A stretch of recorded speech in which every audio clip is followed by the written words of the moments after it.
Prime minister Narendra Modi brand ప్రమోషన్లో దిట్ట.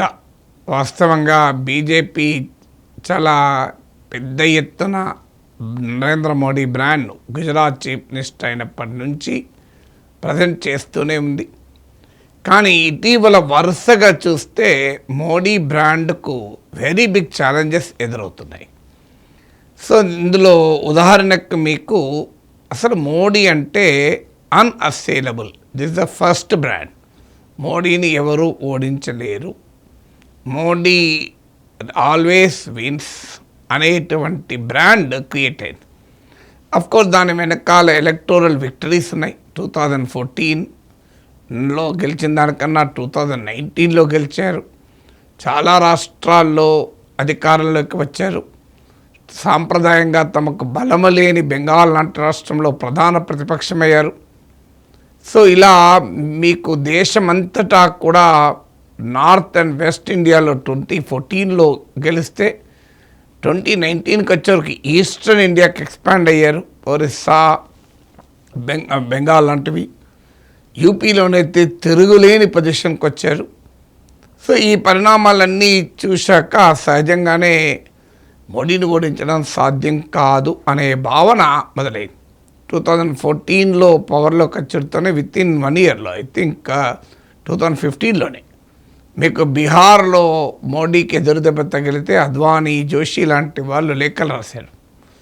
కానీ తర్వాత కాలంలో వరుస విజయాలతో మోడీని ఓడించడం ఎవరి తరము కాదు.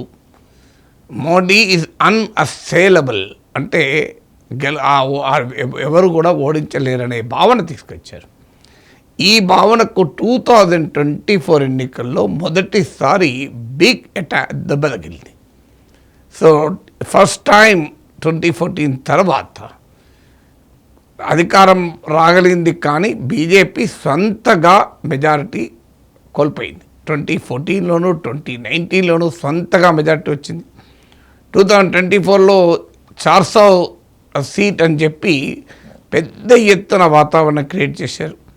ఎన్నికలకు ముందు మీకు ఒపీనియన్ ప్రీ పోల్ సర్వేలతో హోరెత్తించారు. అక్కడికి ఎంత అన్యాయం అంటే మేజర్ నేషనల్ మీడియాలో ఎగ్జిట్ పోల్స్తో కూడా 400 సీట్స్ అని చెప్పించారు. అందరికీ తెలుసు దాని వెనకాల ఎలా మ్యానుఫ్యాక్చర్డ్ కంటెంటో. సో కానీ అల్టిమేట్గా ఏం జరిగింది, 240 సీట్స్ వచ్చాయి. మీకు నేషనల్ మీడియాలో మేజర్ ప్రో బీజేపీ ఛానల్స్ అన్నీ కూడా, పెద్ద పెద్ద పోలింగ్ ఏజెన్సీస్ కూడా 400 ఎక్స్పెక్ట్ చేశారు. మార్జిన్ ఆఫ్ ఎర్రర్ ఉంటుంది సర్వేలో, కానీ ఈ స్థాయిలో మార్జిన్ ఆఫ్ ఎర్రర్ ఉండదు, అది manufactured margin of error. So కానీ ఏం జరిగింది, 240 సీట్స్ వచ్చాయి. మీకు వెరీ నారోలీ ఇండియా కూటమి అధికారం కోల్పోయింది. 230 పైన ఇండియా కూటమికి వచ్చాయి. మీకు టీడీపీ, జేడీయూ, నితీష్ కుమార్, చంద్రబాబు నాయుడు కనుక మద్దతు ఇవ్వకపోతే అసలు మోడీ ప్రైమ్ మినిస్టర్ అయ్యేవారు కాదు. సో సంవిధాన్ ఖత్రేమే, రాజ్యాంగం ప్రమాదంలో పడింది అన్న అపోజిషన్ క్యాంపెయిన్ యూపీ లాంటి స్టేట్లో దెబ్బతీసింది. బీజేపీకి ఎదుగుదలకు కారణమైన రామమందిర ఉద్యమ కేంద్రమైన అయోధ్యలో ఎన్నికలకు ముందు రామాలయాన్ని ప్రారంభించిన, నిర్మాణం పూర్తి కాకపోయినా ఆ అయోధ్య సీట్లోనే ఓడిపోయారు. సో ఫస్ట్ టైం మీకు మోడీని ఓడించవచ్చు అనేది ప్రభావం చూపింది.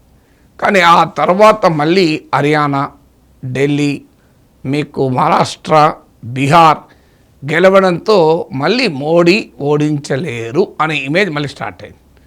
కానీ ఇప్పుడు బెంగాల్లో ఒక పెద్ద అగ్ని పరీక్ష మోడీ ఎదుర్కొంటున్నారు.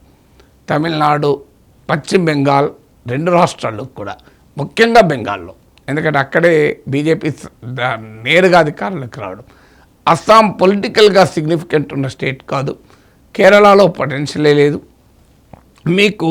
అందువల్ల బీజేపీకి ఈ రౌండ్ ఆఫ్ అసెంబ్లీ ఎన్నికల్లో గెలవకపోతే, ఒక గెలవడమే కాదు మంచి పర్ఫార్మెన్స్ చూపలేకపోతే మోడీ అన్అస్సేలబుల్ అన్నది కూడా మీకు బ్రాండ్ సవాల్ అవుతుంది. ఒకసారి లోక్సభ ఎన్నికల్లో ఓడిపోయాక మళ్ళీ గెలిచినా కూడా ఆ బ్రాండ్ పూర్తిగా రెస్టోర్ కాదు. ఇక సెకండ్ది ఏంటంటే స్ట్రాంగ్ మ్యాన్ ఇమేజ్. అసలు మోడీ లాంటి నాయకుడు ఉంటేనే దేశం సురక్షితంగా ఉంటుంది, దేశానికి తిరుగుండదు. చూడండి, సర్జికల్ స్ట్రైక్స్తో మొదలైంది ఇమేజ్ బిల్డింగ్. సో ఇప్పటి వరకు సరిహద్దు ఎవరూ దాటలేదు, ఎల్ఓసి ఎవరు దాటలేదు, సరిహద్దు పక్క పెడదాం. సో మోడీ మొదటిసారి దాటాడు అన్నారు. పొలిటికల్గాను డిఫెన్స్ ఎక్స్పర్ట్స్ నుంచి స్టేట్మెంట్స్ వచ్చాయి. సర్జికల్ స్ట్రైక్స్ అనే పేరు చెప్పకపోయినా ఎల్ఓసి దాటి చాలాసార్లు ఇండియన్ ఆర్మీ ఆపరేషన్ జరిపిన ఉదాహరణలు ఉన్నాయి, పిఓకేలు అన్నారు. కానీ అది ఎవరూ పట్టించుకోలేదు, ఎందుకంటే ఆ పబ్లిసిటీ ఆ స్థాయిలో వచ్చింది. ఆ తర్వాత మీకు పుల్వామా దాడి తర్వాత బాలాకోట్ స్ట్రైక్స్, దీంట్లో వాస్తవం కూడా ఉంది. ఎందుకంటే అంతకుముందు ఎవరు కూడా 1971 తర్వాత ఎవరు కూడా పాకిస్తాన్ ఇండియా సరిహద్దు దాటి, అంటే నాట్ జస్ట్ ఎల్ఓసి, మనం పిఓకే ఎల్ఓసి కూడా నేను అనడం లేదు, ఎందుకంటే పిఓకే కూడా మనదే అని మన వాదన. So deep inside Pakistan Khyber Pakhtunkhwa స్టేట్లోని బాలాకోట్ మీద అటాక్ చేశారు. వాస్తవంగా ఇది ఒక మేజర్ చేంజ్ మోర్ దెన్ 50 yearsలో. కానీ దేశంలో ఎప్పుడు ఇది జరగలేదంటూ కూడా బ్రాండ్ ప్రమోషన్ జరిగింది. ఇంట్రెస్టింగ్ ఏంటంటే 1971లో పాకిస్తాన్ 2 ముక్కలు చేశారు ఇందిరాగాంధీ నాయకత్వంలో ప్రభుత్వం. 2 ముక్కలైపోయింది పాకిస్తాన్.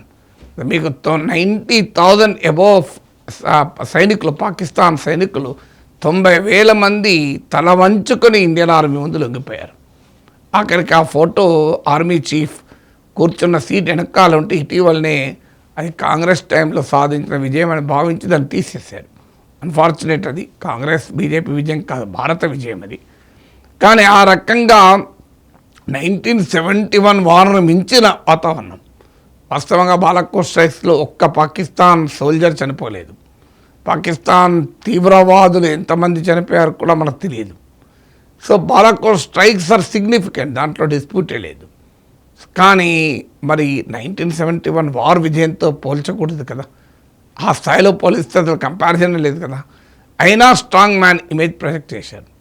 ఫస్ట్ టైం ఇటీవల పోస్ట్ ఆపరేషన్ సింధూర్ ఆ స్ట్రాంగ్ మ్యాన్ ఇమేజ్ మళ్ళీ ప్రశ్నార్థకమైంది. ఎస్, ఆపరేషన్ సింధూర్లో కూడా మళ్ళీ బలమైన స్ట్రాంగ్ మ్యాన్ ఇమేజ్ వచ్చింది. పాకిస్తాన్ను మన మిలిటరీ, మన ఆర్మ్ ఫోర్సెస్ పవర్ఫుల్గా అద్భుతంగా సమాధానం చెప్పాయి, దేశం గర్వించదగిన రీతిలో, దాంట్లో ఏం డిస్ప్యూట్ లేదు. దాంతో మళ్ళీ strong man image operation Sindoor చూడండి. కానీ ఎప్పుడైతే ట్రంప్ నేనే యుద్ధం ఆపాను అన్నాడో మోడీ ఇమేజ్కు పెద్ద సవాల్ మొదలైంది.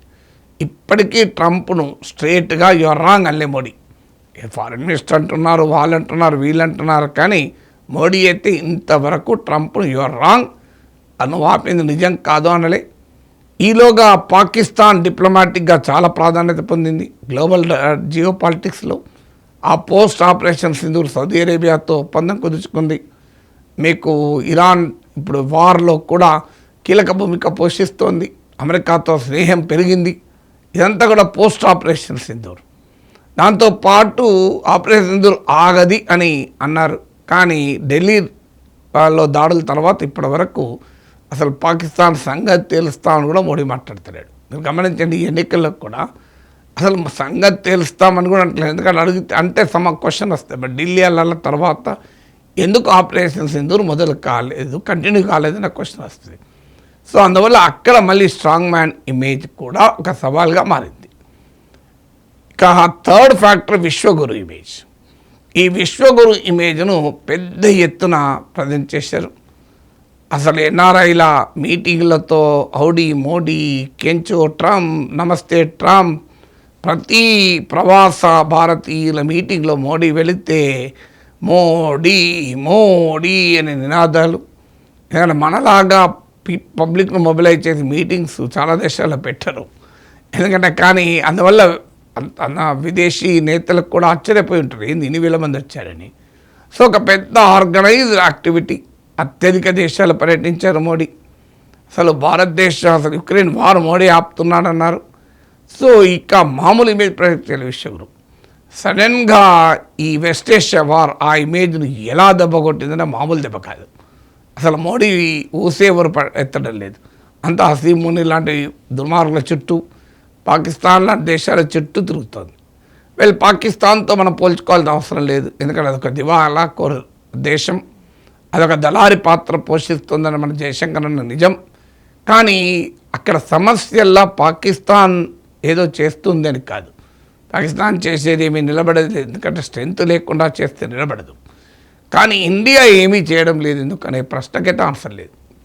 ఇంత క్రైసిస్లో దేశం ప్రపంచం ఉంటే, అది మన సమీపంలో ఉంటే, మనకు అందరితో మంచి సంబంధాలు ఉంటే, అమెరికాతో, ఇజ్రాయెల్తో, ఇరాన్తో, గల్ఫ్ దేశాలతో మనం ఎందుకు చేయలేకపోతున్నాం? వాస్తవంగా పాకిస్తాన్కి ఇజ్రాయెల్తో సంబంధాలు లేవు, ఇరాన్తో కూడా అంతంత మాత్రమే. అయినా కూడా పాకిస్తాన్ చేయగలుగుతుంది.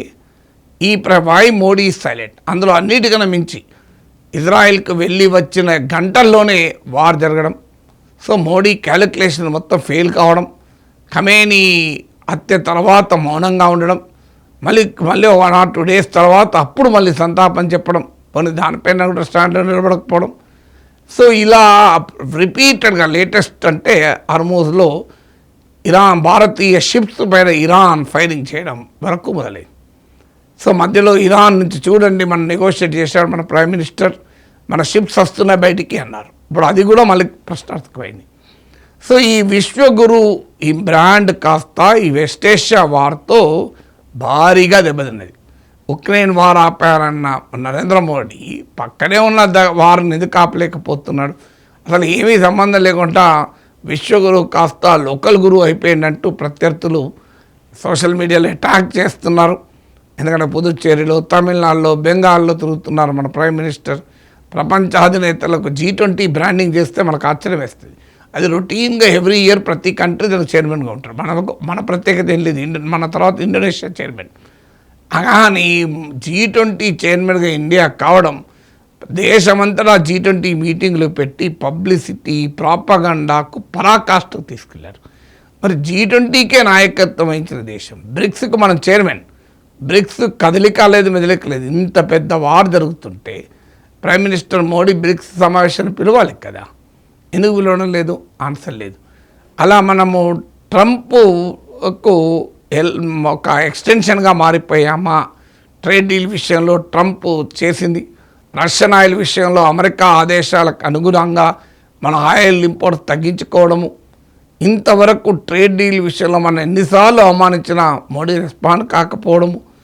సో ఇవన్నీ కూడా అమెరికా సుప్రీంకోర్టు తీర్పు వచ్చే కొద్ది రోజుల ముందే ట్రేడ్ డీల్ కుదుర్చుకోవడం, అమెరికాతో ట్రేడ్ డీల్ కుదుర్చుకొని మనం 18% టారిఫ్ ఒప్పుకోవడం, అమెరికా వస్తువుల్లో ఏమో మనం 0% ఎలో చేస్తాం, మన ఎక్స్పోర్ట్స్ 18% అన్నారు. ఆ 18%ను సుప్రీంకోర్టు కొట్టివేస్తే 10% ఇప్పుడు తాజాగా విధించారు. సో ఈ ట్రేడ్ డీల్ ఫియాస్కో ఇవన్నీ కూడా విశ్వగురు బ్రాండ్ను భారీగా దెబ్బతీశాయి. ఈ దెబ్బతీయడంలో ట్రంప్ కీలక భూమిక పోషించాడు. సో ఇది 3rd ఇమేజ్ దెబ్బతింది. ఇప్పుడు 4th ఇమేజ్ ఇన్వెంట్ చేయడం మొదలుపెట్టారు, ఫెమినిస్ట్ ఇమేజ్. కంగనా రనౌత్తో చూడండి మీరు. సో మోడీని మించిన ఫెమినిస్ట్ లేడు.